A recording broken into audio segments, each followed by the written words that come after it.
Leemos la bendita palabra del Señor, Filipenses 2, del 12 al 18, y leemos en el nombre del Padre, del Hijo y del Espíritu Santo.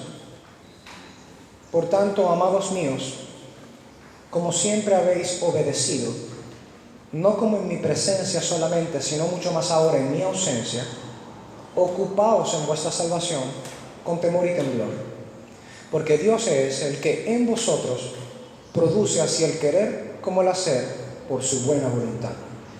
Haced todo sin murmuraciones y contiendas, para que seáis irreprensibles y sencillos, hijos de Dios sin mancha, en medio de una generación maligna y perversa, en medio de la cual resplandecéis como luminares en el mundo, asidos de la palabra de vida, para que en el día de Cristo yo pueda gloriarme de que no he corrido en vano, ni en vano he trabajado.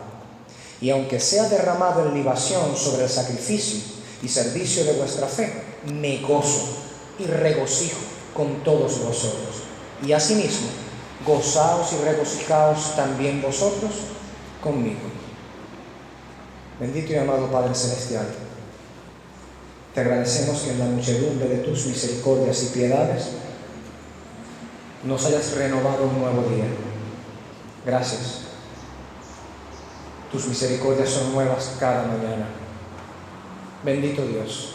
Pero hoy, que es el día que santificamos para ti, para reunirnos como iglesia, bendito Dios, gracias por darnos este privilegio, pero rogamos una cosa encarecidamente, y es que bendigas a tu pueblo por medio de la predicación de tu palabra.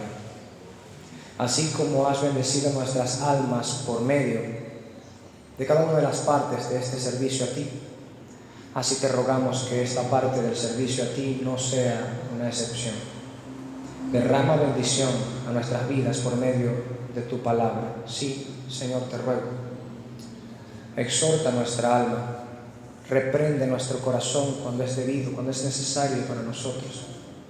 Alienta nuestro espíritu, Señor. Esfuerza nuestros corazones a amarte.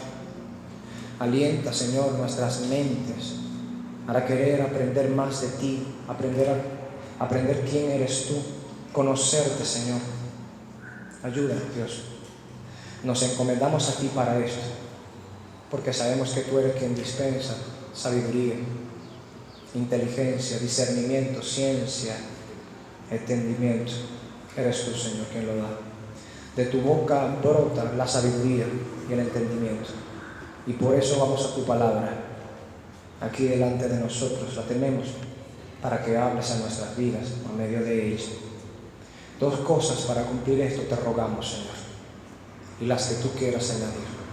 Que si hemos dado gracia delante de ti, nos concedas tener un oído presto y un corazón dócil para escuchar tu palabra, y que sea fielmente implantada en nuestros corazones y produzca el fruto correspondiente a una buena palabra, porque buena semilla es tu palabra. Es semilla que da fruto, que da mucho fruto. Así que esta semilla encuentre buena tierra en nuestros corazones, teniendo oídos prestos para atender a tu voz, y recibir entonces fruto de ella y bendición de ella. En el segundo lugar, y no menos importante, te ruego por mi propia alma, como predicador, como instructor de tu ley, como maestro de ella, quiero ser fiel a tu palabra, Señor. Reprende mi vida, exhórtame, que no me desvíe ni a izquierda ni a derecha, sino que mis pasos en la interpretación y en la predicación de este santo pasaje no se desvíen mis pasos, Señor, en ningún lugar. Que me mantenga en el camino recto, fiel a la intención del hagiógrafo, fiel a la intención del Espíritu que le inspiró. Y de esta manera, Señor, que la iglesia toda, incluyéndome, pueda tener bendición, pueda tener edificación. Ante todas las cosas, Señor, y por último, rogamos estas cosas porque queremos agradarte. No nos hemos reunido aquí para agradarnos a nosotros mismos. No queremos hacer de este servicio un espectáculo para agasajar nuestra carne, nuestras pasiones carnales. Queremos agradarte a ti. Ese es nuestro fin principal, darte honra y gloria a ti. Y el segundo fin, Señor, dentro de esta misma congregación, gozar de ti para siempre. Permítenos cumplir estos dos propósitos, Señor, según ese mismo orden, aquí en medio de nuestra congregación, en esta hora en la que la exposición de tu palabra va a alumbrar nuestras mentes y corazones. Ayúdanos, Padre, para que luego nuestros pies diligentes se muevan a hacer tu voluntad y que así tu palabra gobierne, Señor, lo que pensamos, lo que sentimos, lo que vemos, lo que oímos, lo que hablamos, lo que hacemos o hacia dónde nos dirigimos. Que todo nuestro ser, espíritu, alma y cuerpo sean guardados irreprensibles en tu palabra hasta la venida de tu Hijo Jesucristo, a quien añoramos, a quien deseamos, a quien anhelamos, a quien amamos y ansiamos con todo nuestro corazón. En el nombre de Él, a ti dirigimos nuestra súplica, nuestro ruego, amado Padre Celestial, confiando en que si hemos rogado conforme a tu voluntad, tú nos concederás lo que te hemos pedido. En Cristo Jesús. Amén. Pueden sentarse, mis hermanos.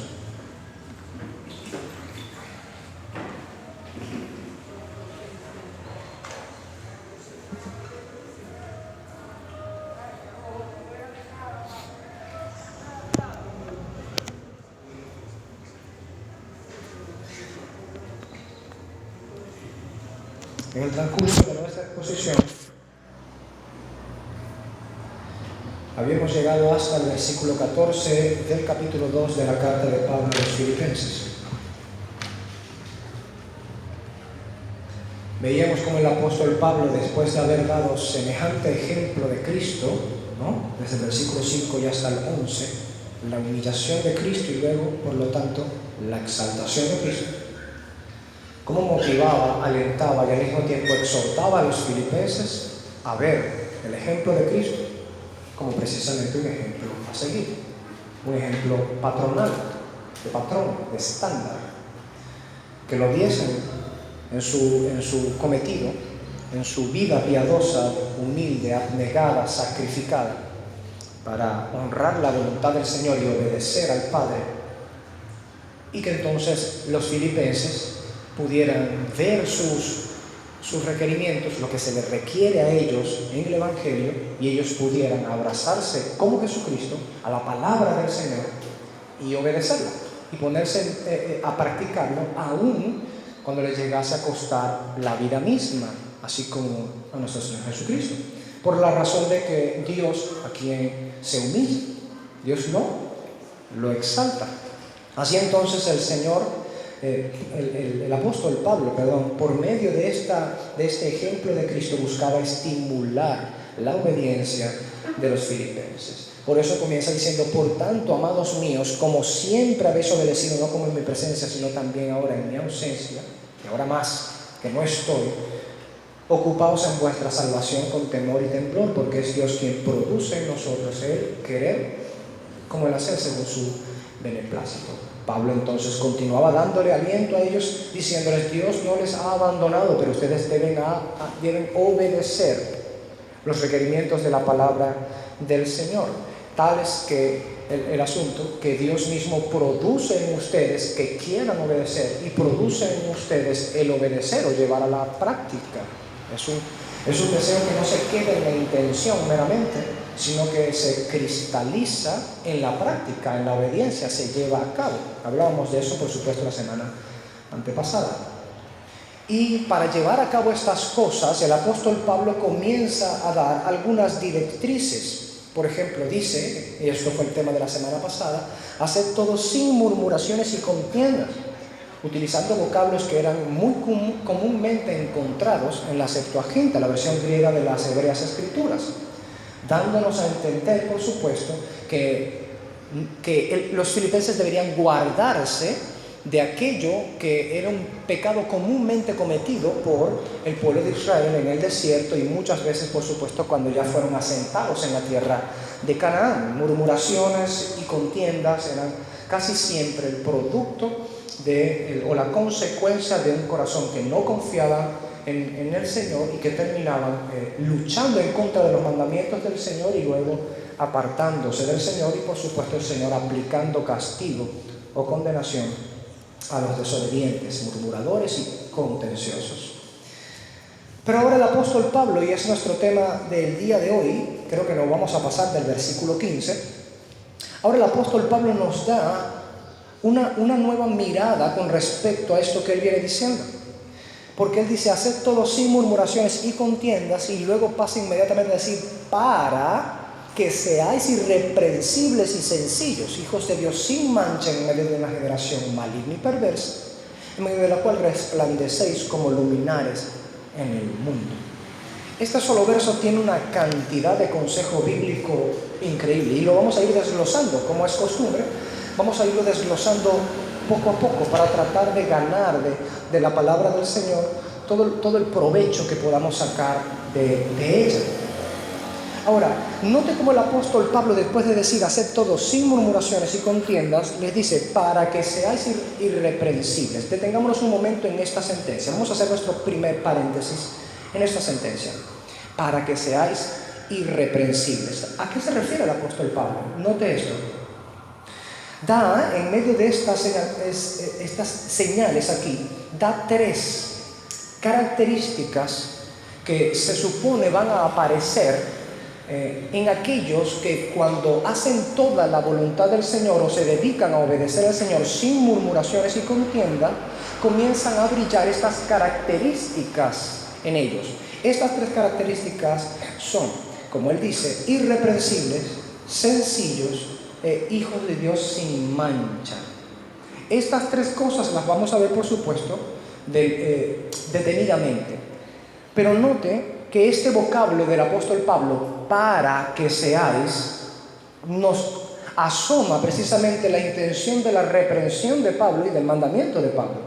Hay un objetivo, en la mente de Pablo hay un objetivo, para que seáis. No es que ellos no eran hijos de Dios, porque dice para que seáis irreprensibles, sencillos e hijos de Dios. No es que ellos no eran hijos de Dios y obedeciendo todo entonces serían hijos de Dios.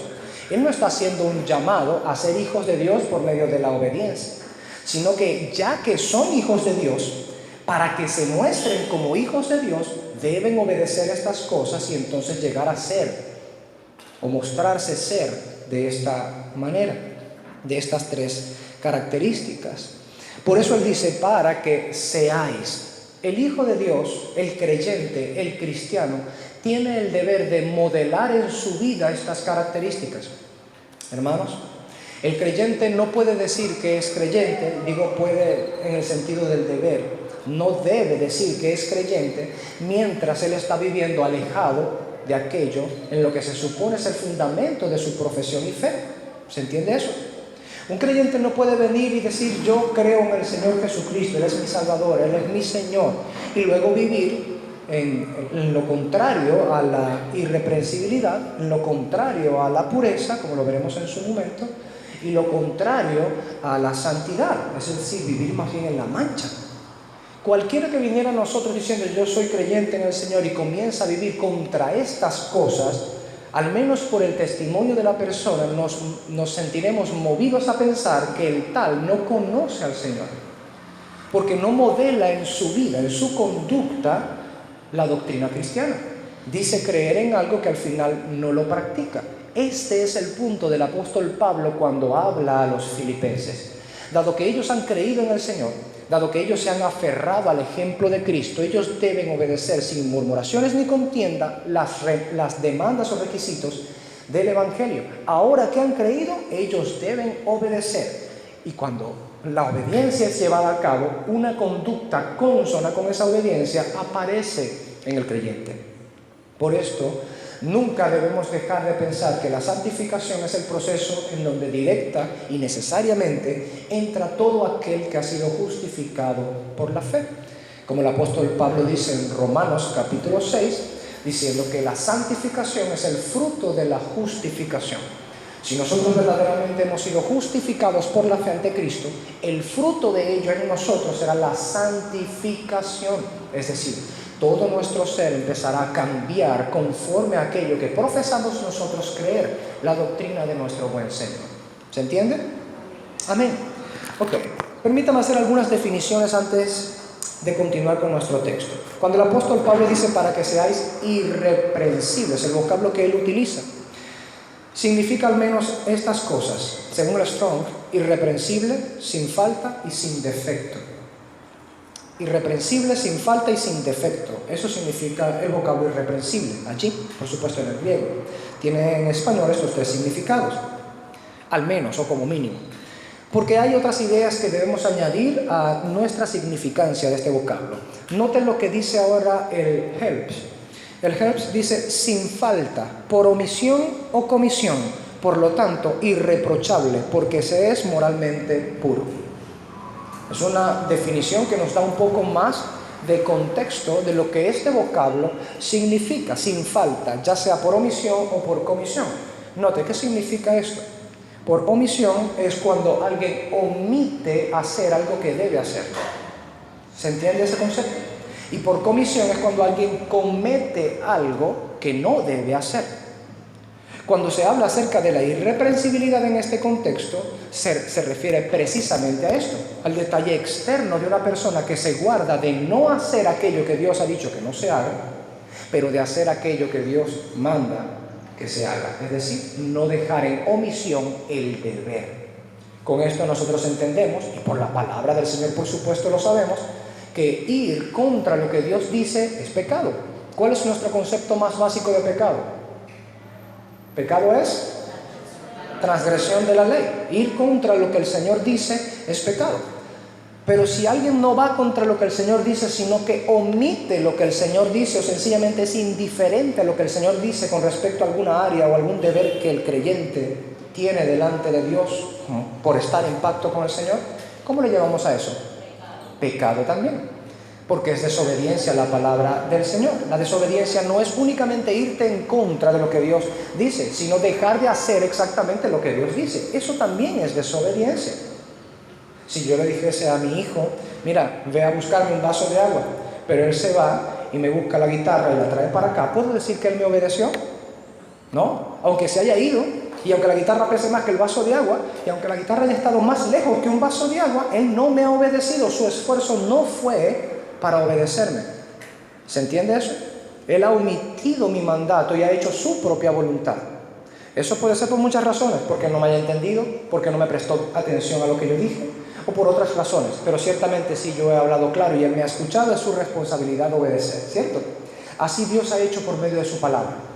Él ha obedecido, él ha mandado, Él ha hablado, y su palabra se constituye para nosotros nuestra ley.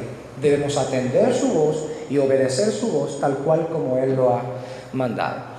Entonces, irreprochable tiene que ver con esto, con que no haya una acusación externa con forma de desobediencia, de que se nos pueda acusar de desobediencia en este contexto. El Thayer dice de este vocablo inculpable, impecable, tomando también por supuesto la definición de Strong, pero añade algo distinto, dice inculpable, impecable. Es decir, que no se le puede acusar de culpa, no se le puede acusar en este contexto de pecado. Fíjense lo que nos dice Charles Spurgeon acerca de este texto, hablando acerca de la irreprensibilidad. Dice que los hombres no puedan reprenderte, que tendrían que inventar una mentira antes de que puedan hacerlo. E incluso entonces la falsedad es demasiado palpable para tener alguna fuerza. De eso se trata. Este es el punto en cuestión, que nosotros debemos tal obediencia a la palabra del Señor y que vivamos de una manera tan sumisa, tan sujeta a los mandamientos del Señor, que cuando alguien pretenda acusarnos, tenga que inventar una mentira, porque no haya en nosotros cómo acusarnos. Y que incluso la mentira que tengan que crear para acusarnos sea tan palpable que caiga por su propio peso, porque no tiene ninguna fuerza. Porque puede fácilmente decir, no, imposible, esa persona no puede hacer esto que tú estás acusando. Su testimonio nunca hablaba acerca de él. ¿Se entiende? Este es el punto cuando el apóstol Pablo dice, para que seáis irreprensibles. La condición es que se obedezca al Señor. Esta característica, se obedezca al Señor de tal manera que fomente una conducta que no ponga tropiezo al evangelio en el lugar donde ellos están. Note que más adelante él dice que van a brillar como luminarias en medio de una generación que es perversa, que está torcida, y vamos a hablar en su momento de eso un poco más hondamente. Hay mucho allí que es interesante y que es necesario entender. Pero ese es el punto. Dado que ellos están en medio de esa ciudad tan populosa, tan llena de tantas cosas y de tantos errores y de tantos paganos y religiones paganas y de tantos impíos y necedades, era necesario que ellos se comportaran irreprensiblemente, que guardaran su testimonio, que externamente no pudieran ellos ser acusados de maldad legítimamente, que de repente podrían ser acusados, pero que fuera ilegítima la acusación, que no pudiera probarse aquello, que fuera improbable. A eso se refiere el apóstol Pablo. Cuando dice que sean irreprensibles, nos recuerda que en el capítulo 1, él mismo les dijo a los filipenses de esta manera, en el versículo 10, para que aprobéis lo mejor, a fin de que seáis sinceros e irreprensibles para el día de Cristo. Pablo vuelve a repetir este mismo concepto en este texto, en este versículo, por causa de que él está muy interesado que el evangelio de Cristo no encuentre obstáculo en medio de la ciudad de Filipos. Por supuesto, él había dado mucho tiempo predicando el evangelio en esta primera ciudad de Europa que recibió el evangelio, en la ciudad de Filipos. Y había dedicado tiempo y había invertido mucho para que ellos pudieran recibir el evangelio sin adiciones ni sustracciones y que pudieran prepararse. Y a las alturas en las que Pablo está escribiendo, la iglesia había crecido mucho, como ya lo vimos al inicio de nuestra exposición de la carta. Habían pastores, habían diáconos, habían oficiales conformados. La iglesia había crecido, ya no era la casa de Lidia nada más y la casa del carcelero y uno que otro hermano. Había crecido. Pero este era el punto, dado que iba creciendo, los problemas también iban creciendo, internos y externos. Y cuando estas cosas comenzaban a suceder, entonces el evangelio, la predicación del evangelio, comenzaba a tener obstáculo en Filipos. ¿Por cuál razón? Por falta de irreprensibilidad en el testimonio de los filipenses.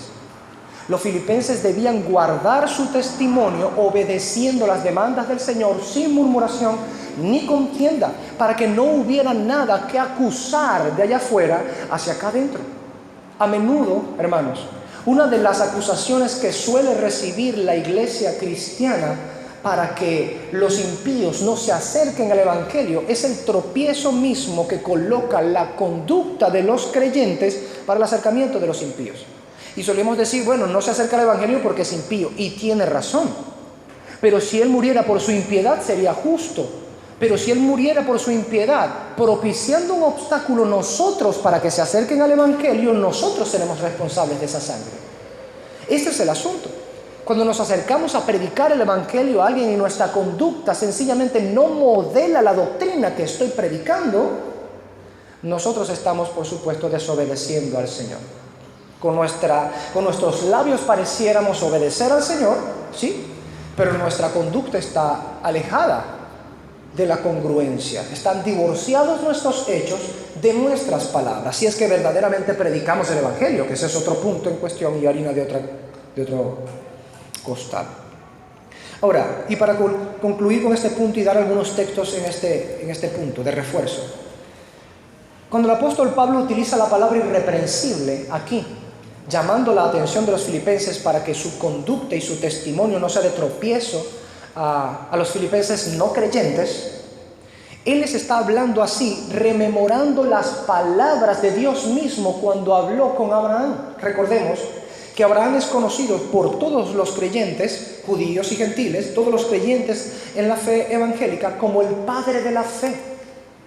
Y una de las cosas que claramente vemos en la Escritura, lo encontramos cuando el Señor viene, vamos a Génesis 17 rápidamente, cuando el Señor viene a Abraham y se le presenta para hablarle acerca de los bien conocidos puntos que ya Él le habló, acerca de su pacto, acerca de la comunión con Él, acerca del camino, acerca de la señal del pacto, acerca de sus generaciones y todos los otros demás temas que están allí, ampliando por supuesto la información que desde el 12 ya el Señor venía pues tratando con Abraham. Pero nuestro punto esencial en el capítulo 17 de Génesis es el versículo 1, cuando dice: era Abraham de 99 años cuando le apareció Jehová y le dijo: yo soy el Dios todopoderoso, anda delante de mí y sé perfecto.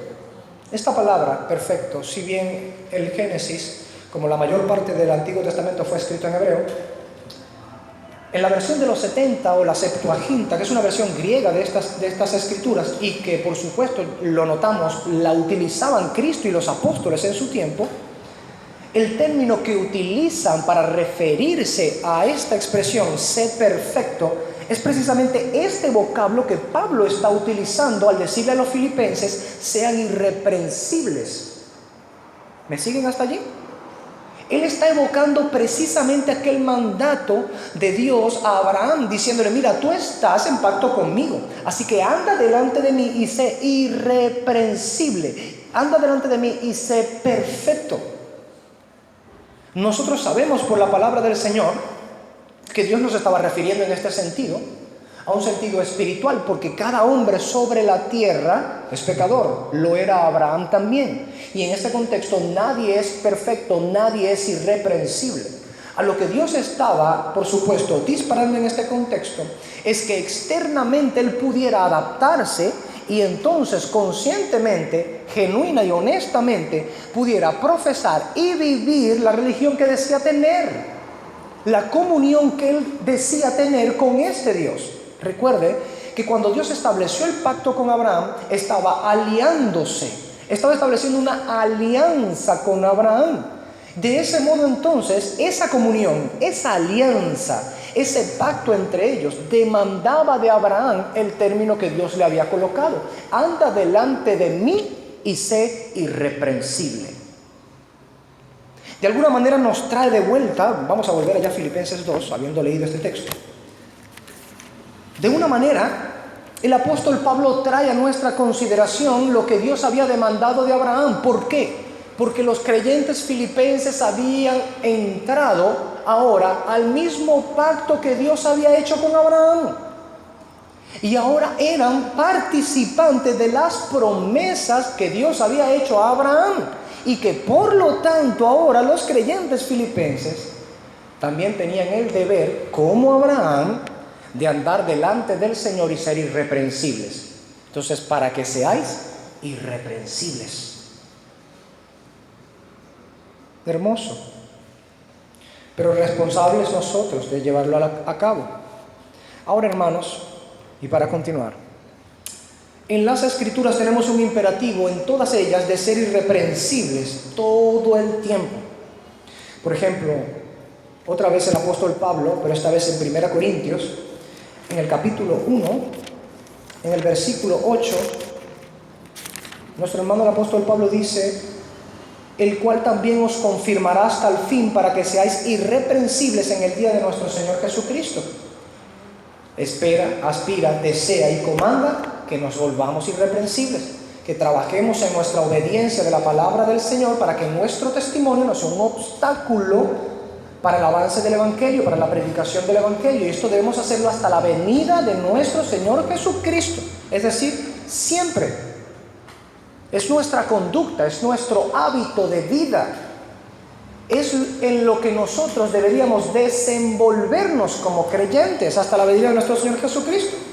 No es que vengo a la grey y aquí entonces hago el pare de que soy creyente. Y mi conducta aquí entonces es casi cristiana, casi perfecta o irreprensible. Pero entonces cuando vuelvo a mi hogar, mis vecinos oyen mis gritos en la casa y ven el desastre y ven cómo, por supuesto, no hay ningún amor, ni misericordia, ni justicia en mi conducta, de que soy una persona completamente no pasable en ese contexto, que no puede ser mediado, que no puedo comunicarme con otros o hablar con otros y mucho menos comunicarle el Evangelio del Señor porque ni me interesa hacerlo. Todas estas cosas pueden ser alguna suerte de acusación legítima contra los creyentes que viven de esa manera, atropellando su propio mensaje con su conducta, con una conducta que obstaculiza el avance y la predicación del Evangelio del Señor.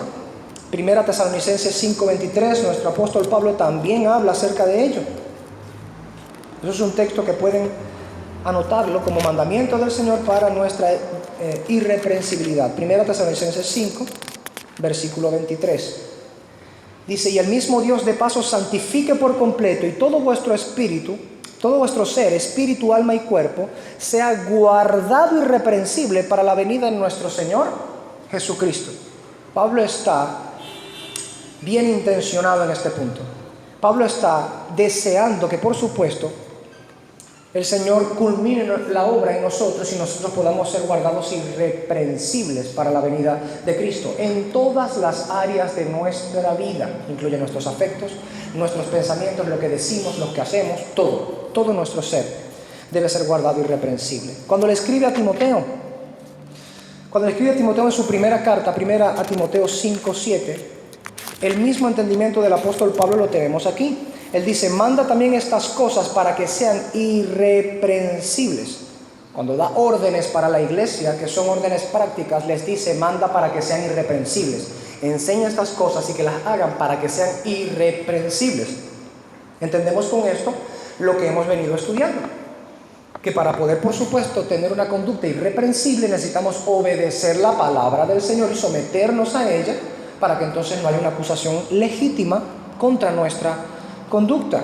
Primera de Pedro 2:12, y vamos a terminar con Primera de Pedro 2:12 y un texto del Antiguo Testamento que nos da un ejemplo de esto. Primera de Pedro 2:12 dice, manteniendo buena vuestra manera de vivir entre los gentiles, para que en lo que murmuran de vosotros como de malhechores, glorifiquen a Dios en el día de la visitación al considerar vuestras buenas obras.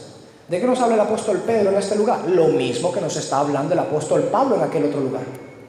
Una conducta, una manera de vivir que es buena, que aunque aquellos que no son creyentes pudieran levantar acusación, esa acusación que levanten tenga que ser una murmuración, una mentira, una calumnia, algún falso comentario levantado, ya sea por envidia o por el sencillo aborrecimiento que la tiniebla le tiene a la luz, para tratar de acusarnos de algo que es improbable que en nuestra conducta haya. Pero cuando el creyente vive no obedeciendo la palabra del Señor, sino desobedeciendo, da lugar a esas acusaciones. Y la irreprensibilidad cae. Y el testimonio entonces, el mal testimonio, la mala manera de vivir, obstaculiza la predicación del Evangelio y el avance del reino de Cristo en esta tierra.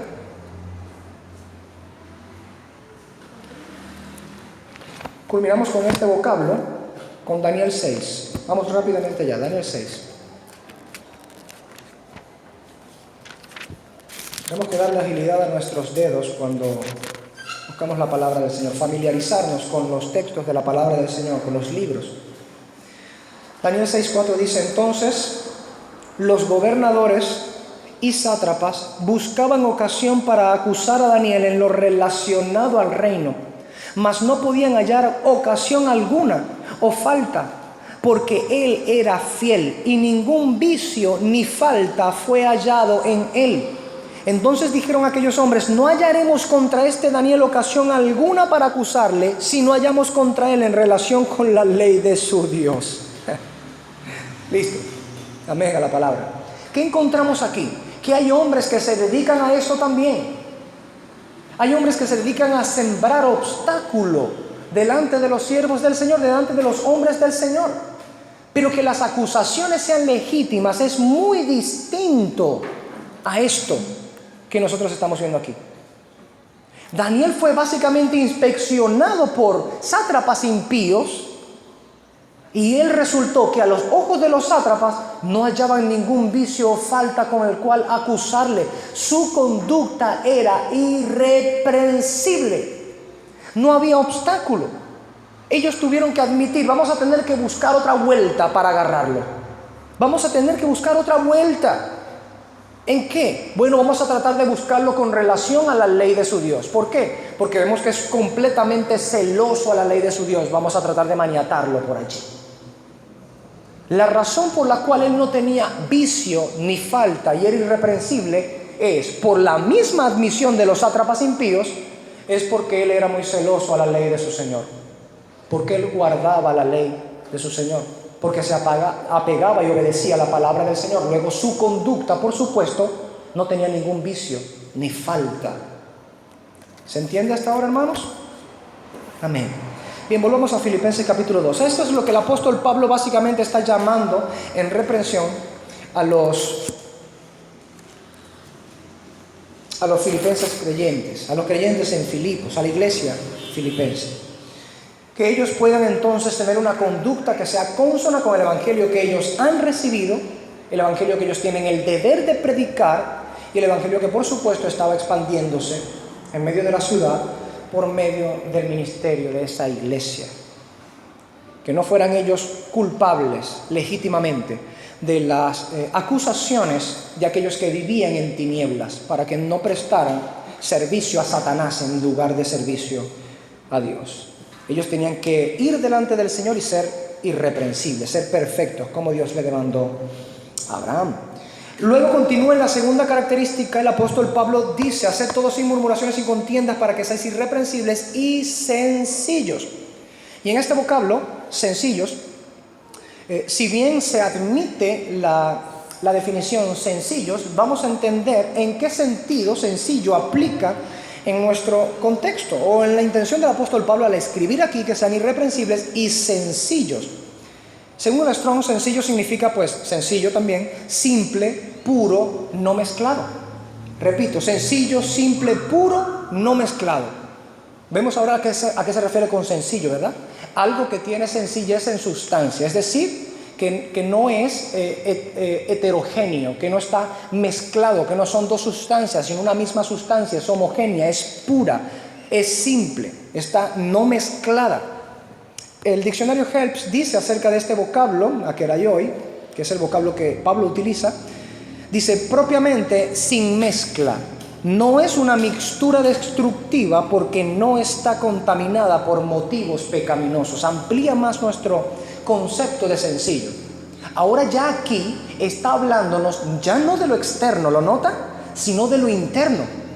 Ya aquí no nos está hablando de mantener la pureza externamente para que nuestro testimonio no haga resbalar el servicio a Cristo, no haga tropezar la predicación del Evangelio y el avance del reino de Cristo, sino que ahora nos está hablando de lo interno, la pureza interior, de las motivaciones.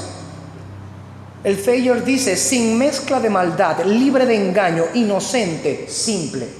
Que dentro no se nos pueda hallar esta culpabilidad de inclinarnos voluntariamente a las motivaciones pecaminosas. De alguna manera nos recuerda lo que el apóstol también hablaba en Romanos 16, 19, diciendo así, en la parte B de este texto, dice: quiero que sean sabios para hacer lo que está bien y sigan siendo inocentes en cuanto a toda clase de mal. Allí inocentes, que otras versiones traducen ingenuos, inocentes, sencillos, puros en cuanto a toda clase de mal, a lo que se refiere es precisamente que el creyente no debería caer en el pecado como alguien que lo está procurando. Romanos 16, 19. Sino que deben ser sencillos y puros en cuanto al pecado, de tal manera que si caen en el pecado sean por ingenuidad, no porque tienen abrazados en el corazón este deseo que quieren satisfacer o darle rienda suelta. Por eso dice: sin mezcla de maldad, libre de engaño, inocente, simple. O como el Helps dice, no es destructiva porque no está contaminada por motivos pecaminosos. Mira la definición de William Hendrickson en este contexto. Él dice: puros o sin adulterar, o sea, sin mezcla de mal, en lo más profundo de vuestros corazones y vidas. He allí el punto. Primero Pablo ataca el asunto de la conducta y el testimonio, porque Pablo sabe bien que una de las cosas que puede frenar el avance del reino de Cristo y caer en descrédito la predicación del Evangelio es la conducta de aquellos que dicen creer y que predican el Evangelio. Es lo primero que él ataca. Pero lo segundo que él ataca inmediatamente es que deben ser puros en sus corazones. Puros en sus corazones, sencillos, sin mixtura de maldad, sin mezcla, sin adulterar, como dice Hendrickson, en lo más profundo de los corazones.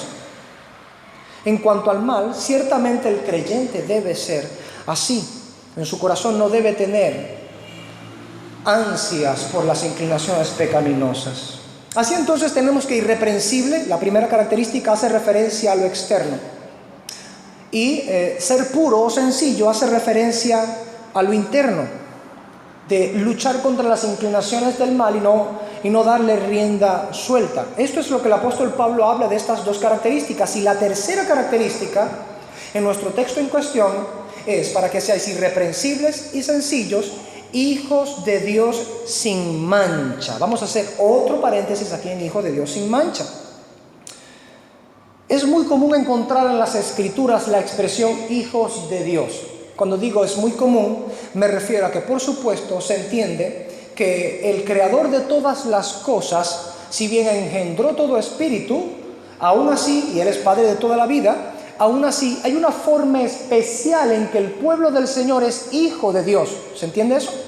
Hay una forma especial en que el pueblo de Dios son hijos de Dios. Por supuesto, esta forma en la que somos hijos de Dios no es exactamente igual que como Jesucristo es hijo de Dios. Recuerden que Él es llamado el unigénito de Dios, que en una forma es de Dios lo que nosotros no podemos ser por ser criaturas. ¿Ok? Pero lo cierto es que la Escritura nos denomina hijos de Dios.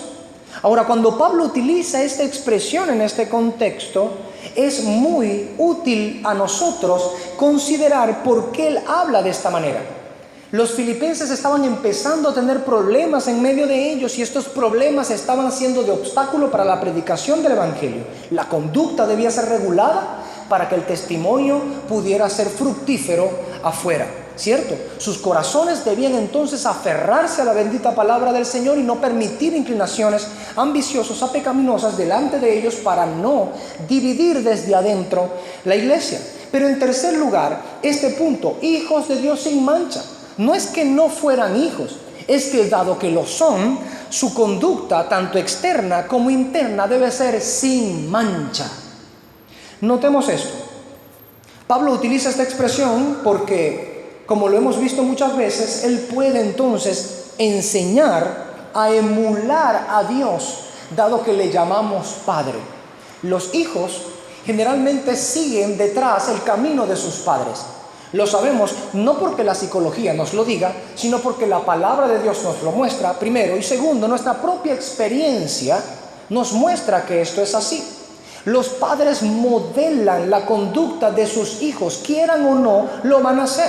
Si ellos son respetuosos, reverentes y solemnes en cuanto a las cosas del Señor, si son piadosos, devocionales y buscando el rostro del Señor, sus hijos van a crecer siguiendo sus pasos.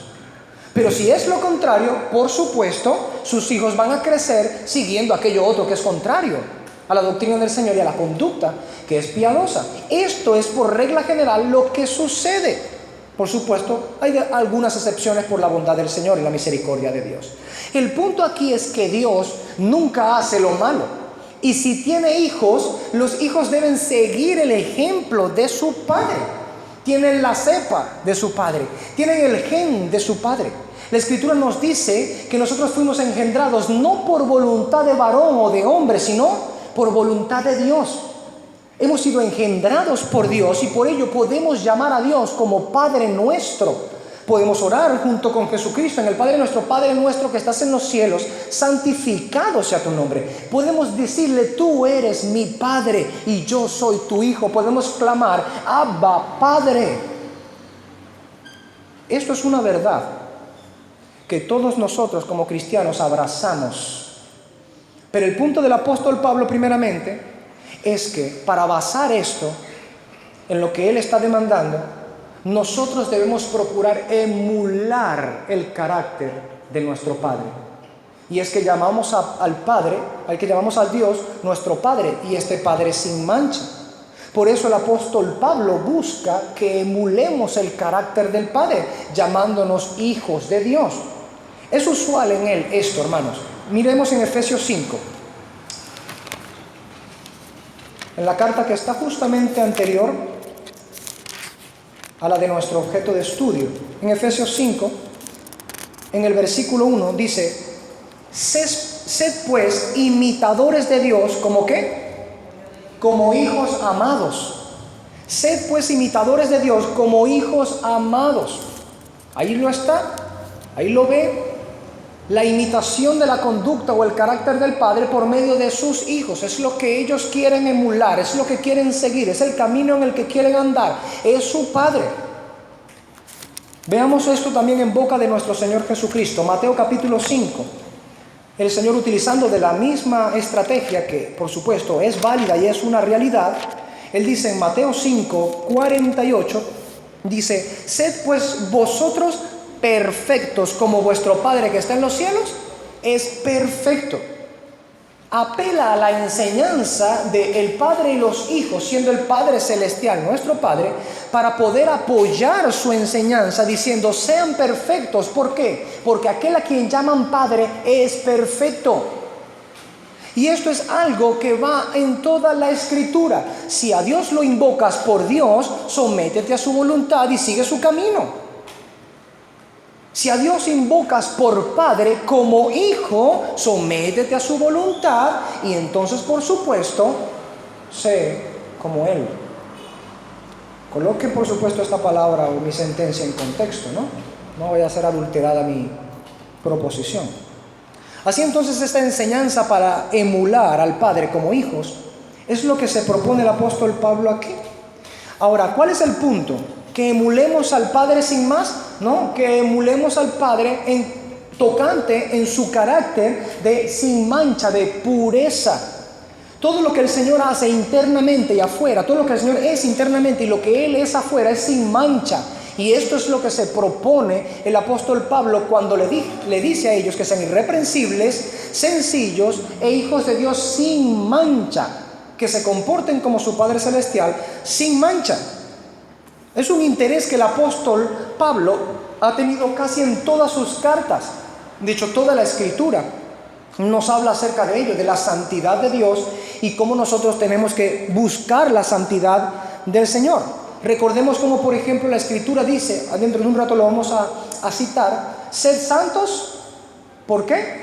Porque yo soy santo. Hay un patrón o estándar para que la conducta interna, el sentir del creyente y la conducta externa del creyente se mantenga en santidad. Hay un patrón y estándar, es la santidad de Dios mismo.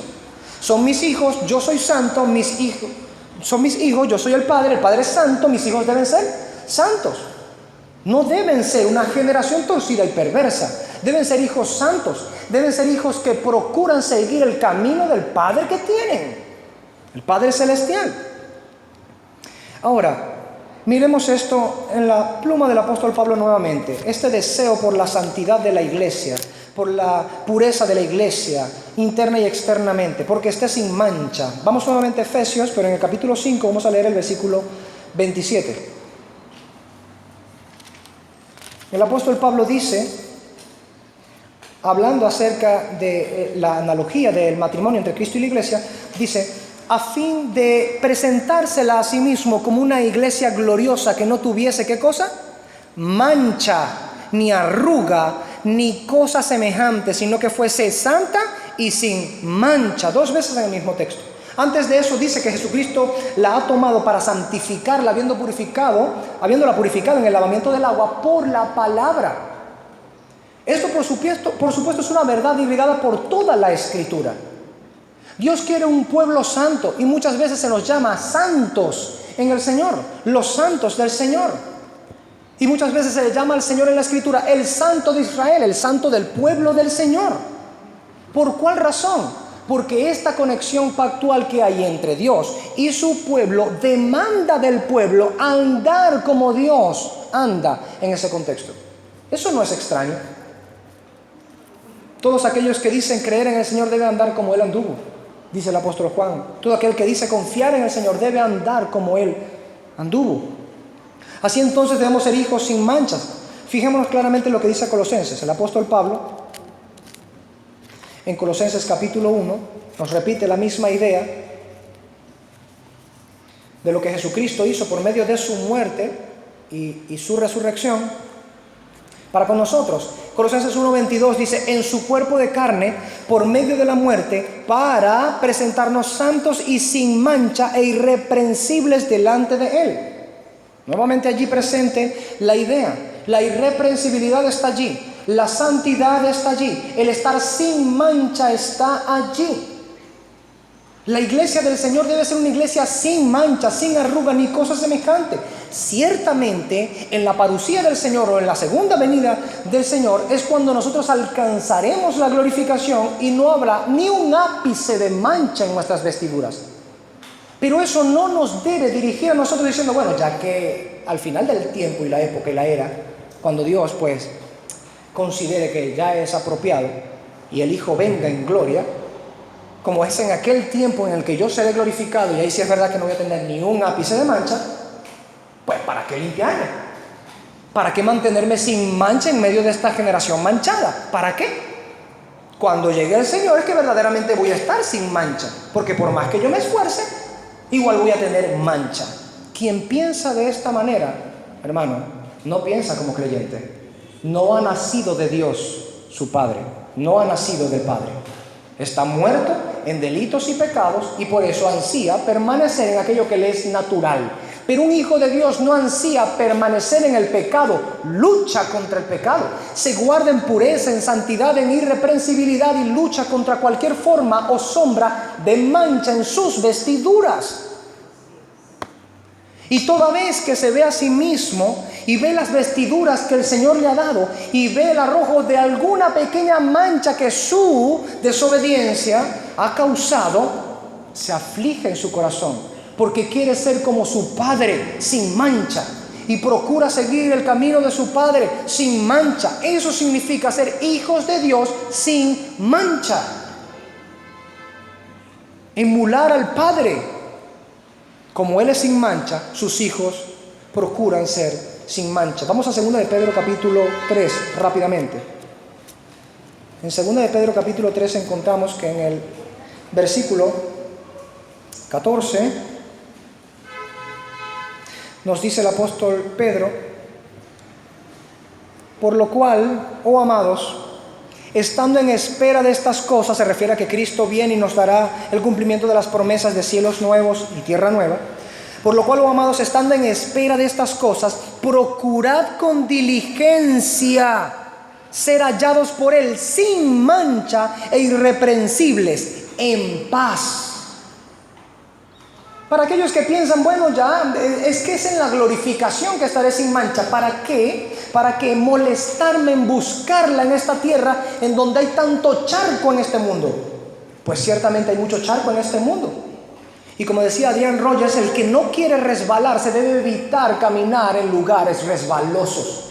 El creyente vive una vida de cuidado, de atención, de prudencia para no contaminar sus vestiduras.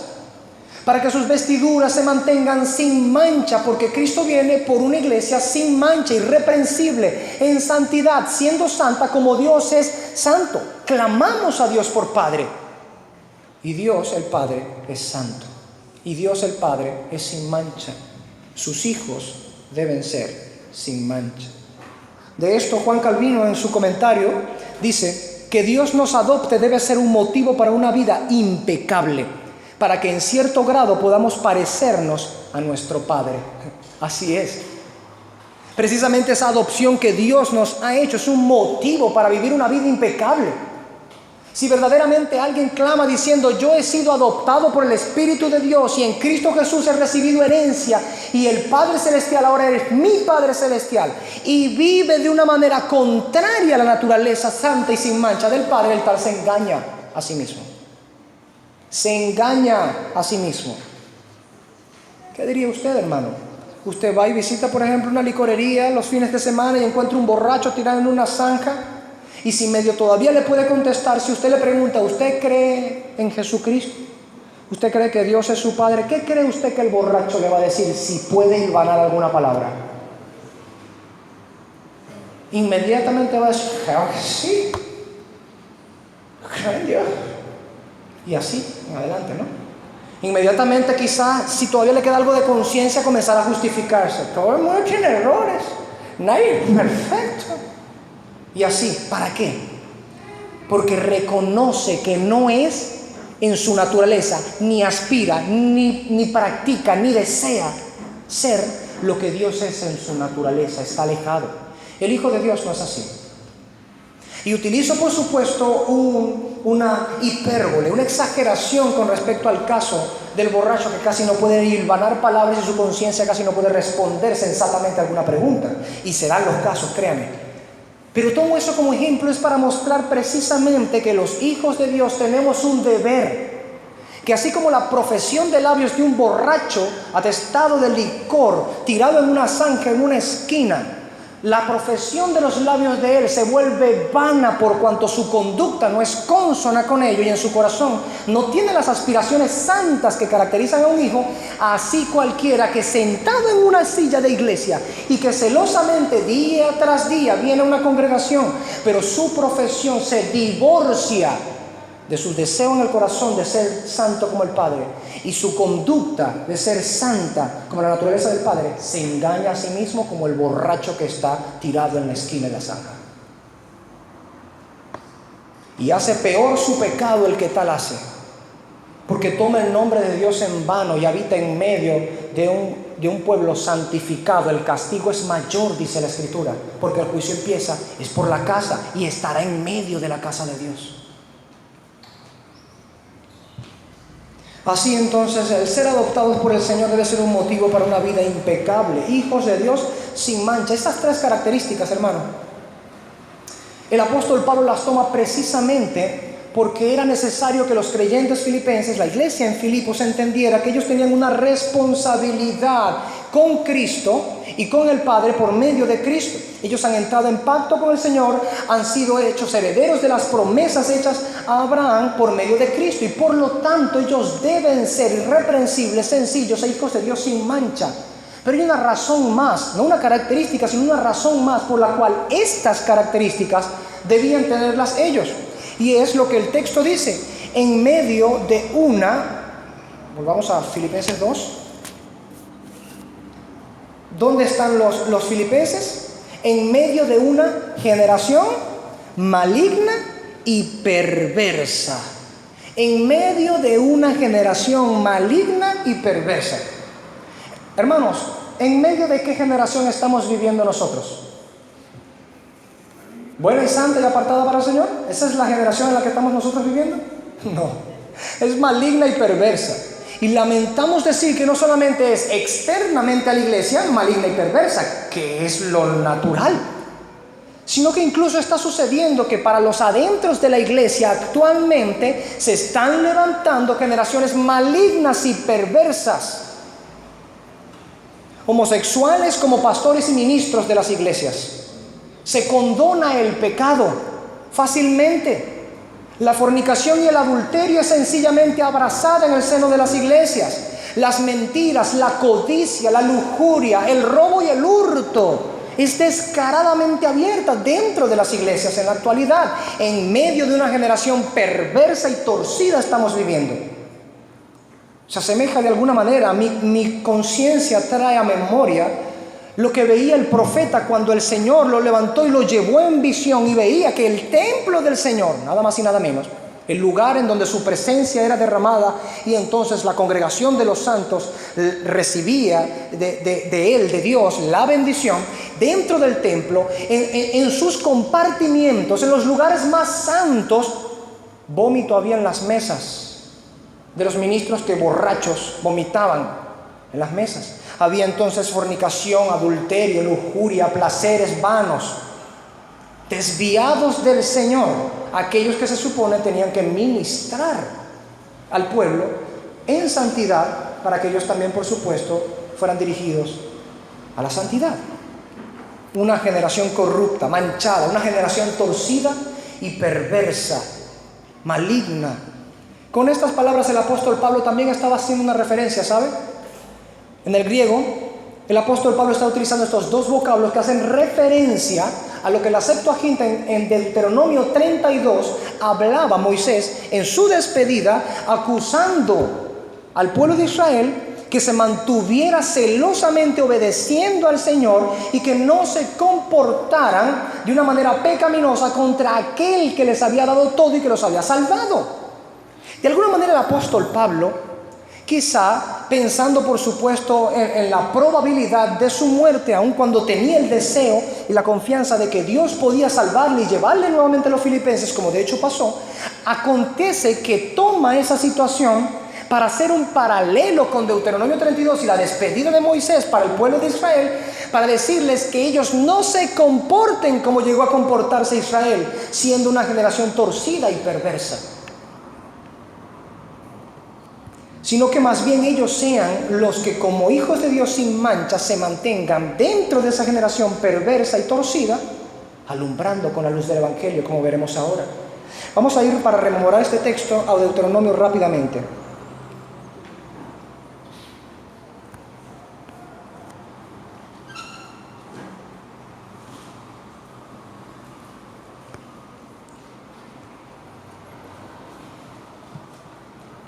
Mire esto.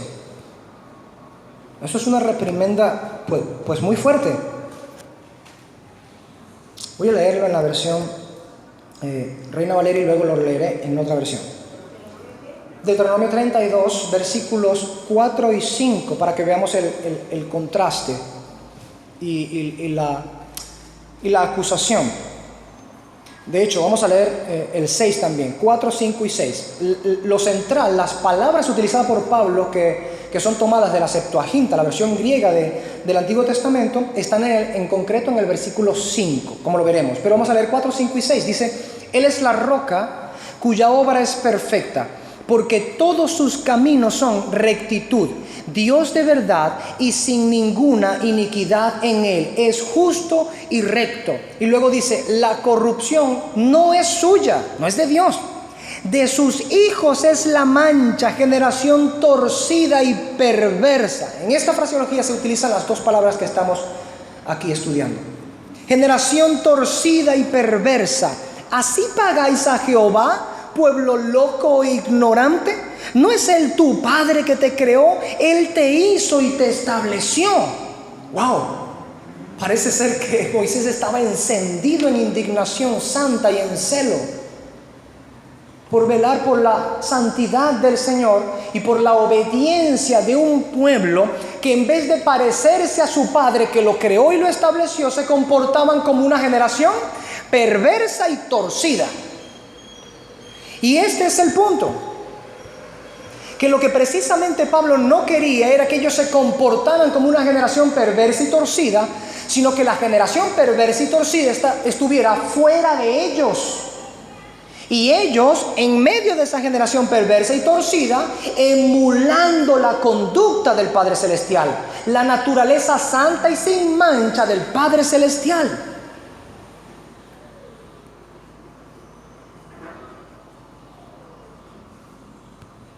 Miremos esto en otra versión que tengo a la mano aquí. El mismo texto.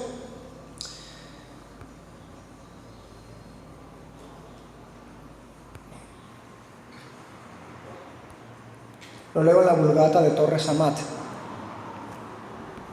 Dice: perfectas son todas las obras de Dios y rectos todos sus caminos. Dios es fiel y sin sombra de iniquidad, íntegro y justo. Sus hijos, indignos ya de este nombre, pecaron contra él con sus inmundos ídolos, generación depravada y perversa. ¿Así correspondes al Señor, pueblo necio e insensato? ¿Por ventura no es Él tu Padre que te rescató, que te hizo y te crió? ¡Wow! Esas mismas palabras siento que me llenan de celo el día de hoy. Y Pablo está precisamente haciendo referencia a este pasaje para motivar, reprender, estimular, establecer en la mente de los creyentes filipenses que la generación perversa y torcida no deben ser ellos. Si aspiran a Dios por Padre, es un Padre sin mancha. Sus hijos son hijos sin mancha, no una generación perversa y torcida.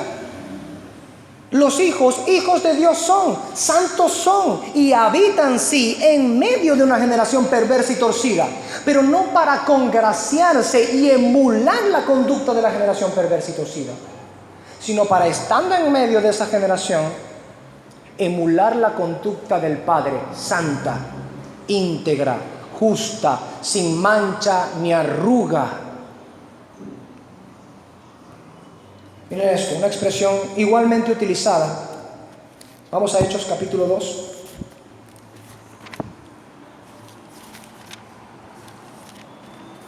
Nos da a entender precisamente lo que sucede cuando la persona llega a ser creyente, que es arrastrado por el Señor hacia Cristo, que es regenerado por el poder del Señor y le es dado un nuevo corazón y un nuevo espíritu, y la ley del Señor le es escrita en su mente y corazón como promete el Señor, y el Espíritu Santo le es concedido a morar en él. ¿Qué es lo que sucede? Bien, capítulo 2, versículo 40, dice: y con otras muchas palabras testificaba y les exhortaba diciendo: sed salvos de esta perversa generación. Sed salvos de esta perversa generación. ¿Cuál era el propósito del apóstol Pedro en esa primera predicación el día del Pentecostés, después del recibimiento del Espíritu Santo? Si van a participar de Dios, si van a ser receptáculos o habitación o recipiente de su Santo Espíritu, sean salvos de esta perversa generación. La vida cristiana nunca ha sido una vida que se amolda a una generación perversa y torcida. Esa era la condición en la que nosotros estábamos antes. Tinieblas, ya no más. Luz, lo veremos ahorita. Injusticia, ya no más. Justicia. Perversión y profanación, ya no más. Santidad.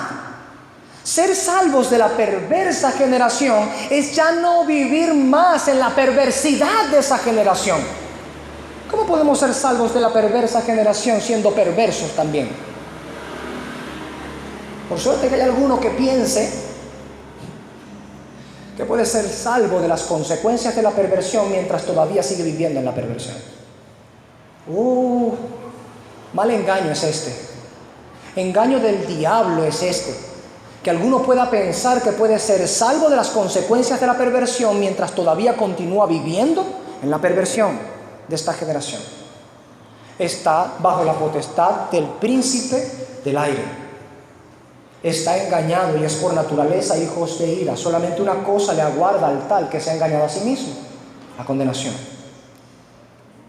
Ahora, el apóstol Pablo precisamente les dice a los filipenses que no sean como esa generación torcida y perversa, maligna, quisquillosa, murmuradora, contenciosa, sino que sean irreprensibles, sencillos, hijos de Dios sin mancha, en medio de la generación maligna y perversa que está fuera de ellos y no dentro de ellos.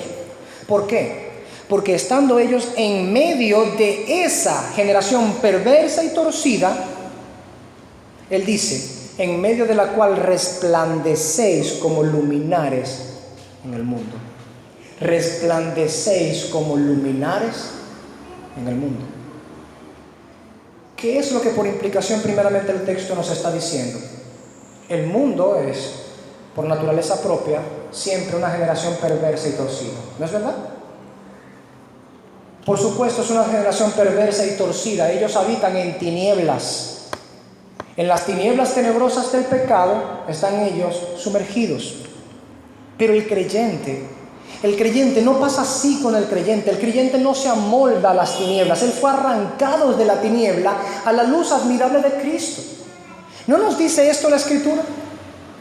Que fuimos arrancados de las tinieblas a la luz admirable de Cristo. ¿Cómo pues aquel que profesa ser luz en comunión con aquel que es la luz, y que en su luz veremos verdaderamente la luz, como aquel que profesa ser la luz reflejada de este, que es el Cristo, vive en tinieblas?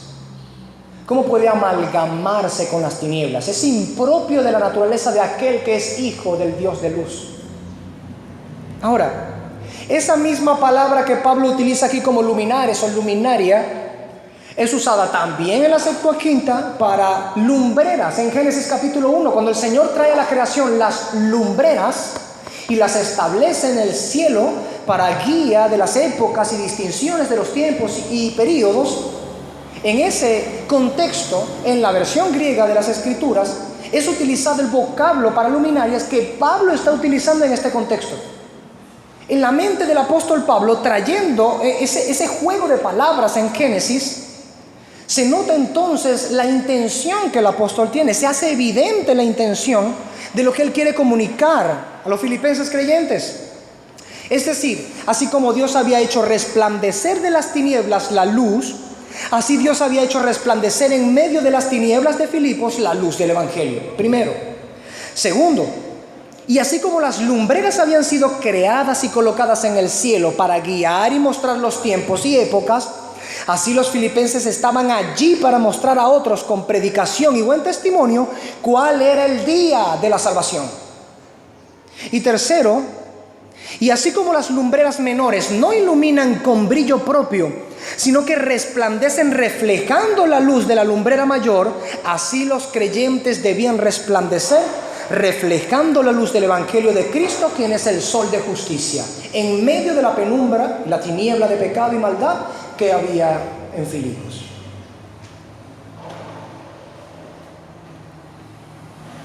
Los creyentes son verdaderamente luminarias en este mundo.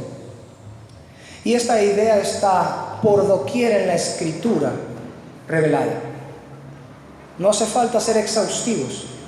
Vemos claramente que eso se extiende a nosotros y que nosotros debemos ser celosos en iluminar con la luz del Evangelio de Cristo, el sol de justicia, a aquellos que están en tinieblas. Ahora, quiero leer algunos textos para culminar con esto. Y habremos culminado el sermón por el día de hoy. Quiero ir nuevamente a Daniel capítulo 12, al libro de Daniel, pero esta vez al capítulo 12. Daniel es uno de esos grandes ejemplos en las Escrituras de cómo mantenerse con una fe incólume y sin mancha en medio de una generación perversa y torcida, o incluso bajo el castigo severo de Dios.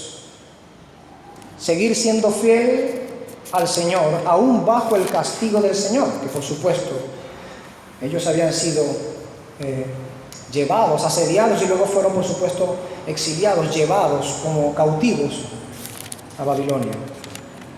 En Daniel, en el capítulo 12, al final del libro, el versículo 3 dice esto. Preste atención a esto. Los entendidos resplandecerán como el resplandor del firmamento, y los que enseñan la justicia a la multitud como las estrellas a perpetua eternidad. Él está hablando aquí, o está profetizando acerca de los tiempos del fin. Y evidentemente ese será el fin de todos aquellos que han vivido para Cristo el Señor. Para aquellos que tienen, por tomar una analogía, la expresión paulina, tienen por concepto de vida la frase de Pablo: para mí el vivir es Cristo y el morir es ganancia. Solamente para aquellos cuyo corazón está dado tan para Cristo, que viven para Él, el morir puede resultar como una ganancia. Y quienes viven para Cristo, entonces viven alumbrando con la luz del Evangelio, que reflejan de este sol de justicia.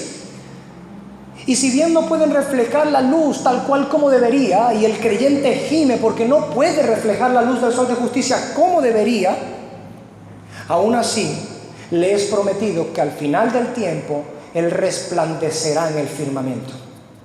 Incluso la misma Escritura, al acabarse, a cerrar el canon en Apocalipsis, nos habla de que en la ciudad no hay noche. ¿Por qué? Y no necesita un sol. ¿Por qué? Porque es la gloria de Dios la que ilumina todo y se mantiene de iluminación en iluminación, perfecta, esclarecida perfectamente. No hay sombras, no hay noche, no hay tinieblas de maldad, arrancadas perpetuamente. Y los hijos de Dios resplandeciendo juntamente con el sol de justicia en ese contexto, arrancada completamente la maldad. Este es el deseo que motiva constantemente a un hijo de Dios a purificarse en medio de una generación perversa y torcida, en la cual nosotros brillamos como luminarias con la luz del Evangelio del Sol de Justicia, que es Jesucristo. En la carta del apóstol Pablo a los Efesios capítulo 5, en el versículo 8, nos demanda diciendo esto: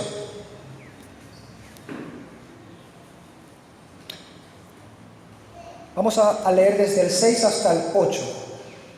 Nadie os engañe con palabras vanas, porque por estas cosas viene la ira de Dios sobre los hijos de desobediencia, el pecado que en el contexto se habla.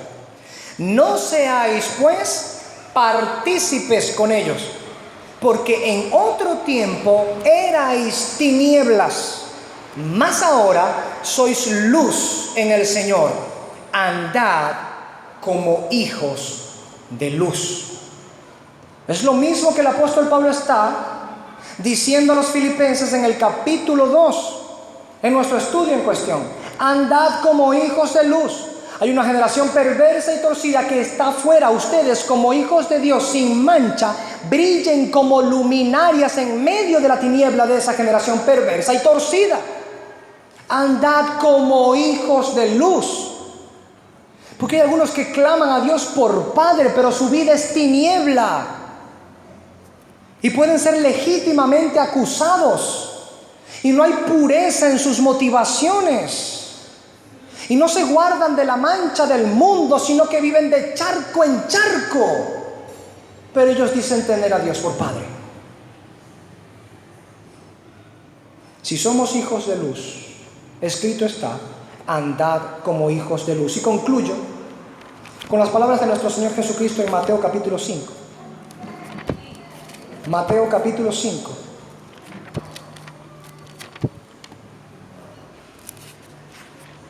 Leamos desde el versículo 14 y hasta el 16. Con esto veremos por qué el apóstol Pablo tenía una tan firme convicción de que la iglesia en Filipos tenía que alumbrar como una luminaria en el firmamento para anunciar los días y las épocas. El día del juicio del Señor, el día de la salvación del Señor. Estas épocas la iglesia tiene que anunciarlas, y es nuestro deber como iglesia entender esto también el día de hoy. Leamos a nuestro Señor Jesucristo. Dice: vosotros sois la luz del mundo. Una ciudad asentada sobre un monte no se puede esconder, ni se enciende una luz y se pone debajo de un almud, sino sobre el candelero, y alumbra a todos los que están en casa. Así alumbre vuestra luz delante de los hombres, para que vean vuestras buenas obras y glorifiquen a vuestro Padre que está en los cielos. Las palabras de Cristo son tan hermosas, son tan claras, el mandamiento es tan explícito. ¿Por qué la iglesia de hoy adolece de la obediencia a estos pasajes? Quizá porque la luz de la palabra del Señor la han quitado de en medio. Lámpara es a mis pies tu palabra y lumbrera a mi camino. Cuando quitas la palabra del Señor, no tienes luz en el camino, andas a tientas, palpando sin saber a dónde vas. Y cualquier otro camino que no es el camino del Señor es directo a la condenación y la destrucción segura, al abismo, al desfiladero, al despeñadero. Nuestra alma no puede tener luz si no es por medio de la luz del Evangelio en la palabra del Señor. Cristo es luz y la palabra nos enseña a Cristo, nos muestra a Cristo, nos describe a Cristo, nos enseña a Cristo. Para que entonces, recibiendo la luz, cual candelabro como iglesia, siendo colocada la luz donde debe ser colocada, en el candelabro, y el candelabro colocarse donde debe colocarse, alumbrar a los que están en la casa. Hermanos, si cogemos una lámpara estando atestados de tinieblas y la prendemos, pero la escondemos debajo de un almud, de alguna mesa, de alguna forma que se pueda esconder, un sillón, un mesón, lo que sea, ¿cómo pues caminarán sin tropezarse los que habitan en esa casa? Las palabras de Cristo son tan sencillas, pero tan sabias. Van a caminar tropezando en las tinieblas, aunque haya una luz encendida, porque está metida bajo un almud. Pero la iglesia del Señor, así como Pablo le decía a los filipenses, la iglesia del Señor brilla, resplandece como luminaria en medio de una generación perversa y torcida, atestada de las tinieblas de maldad, como luminarias en el firmamento. No con luz propia, evidentemente. Como la luna no brilla con luz propia, sino reflejando, habiéndose cargado con la luz del sol. Refleja la luz del sol. Así los creyentes tenemos el deber de reflejar la luz del sol de justicia. No solamente tener esta luz en nuestra vida, irradiar a los demás en esta perversa generación que está pereciendo en tinieblas con la luz del Evangelio. No que nuestras murmuraciones, detracciones y contenciones internas nos hagan ser no irreprensibles, sino reprensibles. Y no que nuestras disputas y nuestros malos entendimientos y nuestra apatía espiritual nos lleve a no ser puros, sino impuros. Y no que nuestra desidia espiritual nos lleve entonces, en vez de ser hijos de Dios sin mancha, a hijos pero bien manchados. Y de charco en charco en vez de gloria en gloria. Y de que nuestro testimonio, en vez de ser como la Escritura dice que el camino del justo es como la luz de la aurora que va de continuo en crecimiento hasta que el día es perfecto. Este es el camino de los justos. Este es el camino de los santos. Este es el camino de la iglesia del Señor. Y eso no se puede ocultar. Es delito ocultarlo. Es pecado ocultarlo. ¿Están las palabras de Cristo aquí? Una ciudad asentada sobre la cima de un monte no se puede esconder. Primero porque es imposible. Es imposible esconderlo. Y quien se proponga esconderlo, peca contra el Señor. Aparte de que será igual imposible, peca contra el Señor el que se proponga hacerlo. La luz del Señor debe brillar por medio del Evangelio de Cristo para que se glorifique al Padre que está en los cielos. Y este es el mensaje del apóstol Pablo a los filipenses en este texto, diciéndoles precisamente que sean irreprensibles, sencillos, hijos de Dios sin mancha en medio de una generación maligna y perversa, en medio de la cual resplandecéis como luminares en el mundo. La iglesia cristiana de Filipos no solamente ella es la luz del mundo, la iglesia del Señor es la luz del mundo. El mundo habita en tinieblas, tropiezan en maldad. La iglesia tiene la cura y el remedio. La iglesia no puede negarse a resplandecer como es debido, con una conducta pura y sin mácula, como a Dios le agrada, llevando el Evangelio no solamente en la profesión de nuestros labios, sino en la conducta de nuestras vidas. Ese es el objetivo que el apóstol Pablo tenía en mente al estimular y reprender a los filipenses en el capítulo 2, versículo 15. Reflexión final con respecto a ello. Hemos terminado el sermón. La palabra de Dios nos muestra que requiere de nosotros el Señor obediencia fiel a todos sus mandamientos sin murmuraciones ni contenciones, para que nosotros podamos ser sencillos, para que nosotros podamos ser irreprensibles y comportarnos como hijos de Dios sin mancha en medio de una generación que está manchada, y alumbrar a una generación en el mundo que está en tinieblas. La pregunta de reflexión con la que cerramos es esta: ¿es nuestra vida verdaderamente una emulación del carácter santo, sin mancha, irreprensible, puro de nuestro Dios? ¿O estamos viviendo cada vez más alejados de este patrón estándar, volviéndonos impuros, reprochables y llenos de toda mancha de esta generación. ¿Nos hemos acoplado a este mundo y a sus ademanes? ¿O estamos nosotros guiando el curso de la historia de los hombres con la luz del Evangelio de Cristo? No me lo responda a mí. Responda a su conciencia ante Dios y que el Señor nos reprenda y nos dirija a hacer su voluntad. Puestos de pie, oremos al Señor.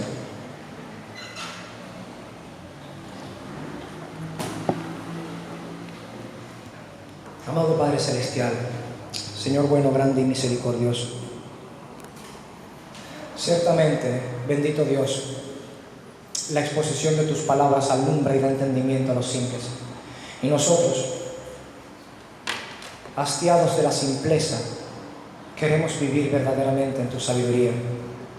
Oh bendita sabiduría de Dios encarnada, Cristo, sabiduría de Dios. Te rogamos, Señor, que nos des a beber del vino que has mezclado, que nos des a comer de los banquetes que has preparado. Banquete continuo ahí delante de tu presencia, porque tu riqueza no se agota. Permítenos morar y no solamente visitar esas fuertes columnas de tu palacio, oh bendita sabiduría de Dios. Permítenos vivir conforme a tus términos. Permítenos no solamente llamarte Padre, sino emular tu conducta santa, tu naturaleza sin mancha. Que habiendo entrado en pacto contigo, andemos delante de ti siendo irreprensibles, sencillos, como hijos tuyos sin mancha. Que nos alejamos de los ademanes torcidos y perversos de una generación atestada de tinieblas en este mundo. Que seamos luz para ellos. Que no haya comunión entre las tinieblas y la luz que has hecho brillar en medio nuestro. No que nosotros apartemos la luz, Señor, y la encajonemos hacia otro lugar. Tampoco. Pues nos has hecho luz para resplandecer en las tinieblas. Y la luz en las tinieblas las resplandece. Y las tinieblas no pueden hacer nada para refrenar a la luz. Así como al prender en un cuarto oscuro, prendemos una vela y las tinieblas corren, huyen, son disipadas por la luz de una tenue vela. Cuanto más la luz de tu bendito y eterno y santo evangelio alumbrando en nuestros corazones, Señor, nos podrá dar la oportunidad de alumbrar a esta generación y a este mundo de tinieblas. Ciertamente, si hoy las tinieblas son multiplicadas, oh bendito Dios, no es porque tú no tengas favor, gracia o misericordia, o porque a ti se haya apagado la luz, sino porque nosotros, lumbreras menores que debíamos reflejar la luz del sol de justicia, no lo estamos haciendo. O estamos colocando esta luz debajo de un almud, porque nos avergüenza quizá la luz, o porque es demasiado trabajo y fatigoso, porque es estrecho el camino. Bendito Dios, reprende nuestra incredulidad, reprende nuestra apatía, reprende nuestra negligencia, nuestra falta de compromiso, y estimúlanos a enseriarnos contigo. Estimúlanos, Señor, a tomar el compromiso en serio, a tomar el pacto de amor que tú has tenido con nosotros en serio, sabiendo que has colocado términos para gobernar nuestro camino y nuestra conducta en este pacto. Bendito Dios, no permitas que nosotros traigamos mancha a tu bendito evangelio. No, Señor, no. Quítanos de en medio si es necesario, pero que no haya mancha o obstáculo para tu evangelio por una conducta reprochable de parte de nosotros, los que profesamos tener fe en tu Hijo Jesucristo. Que los que hemos oído este mensaje, Señor, con humildad recibamos tu palabra, agachando nuestra cabeza delante de ti, todos nosotros, incluyendo. Que todos nosotros agachemos la cabeza y digamos amén a tu palabra y salgamos de aquí a vivir, a practicar, a obedecer lo que tu bendita y santa palabra dice, meditando en ella constantemente, guardándonos celosamente de las manchas del mundo, purificándonos y limpiando nuestras vestiduras. En Cristo Jesús. A ti elevamos nuestra oración, amado Padre Celestial, creyendo haber entendido tu palabra y ahora deseando obedecerla. Amén.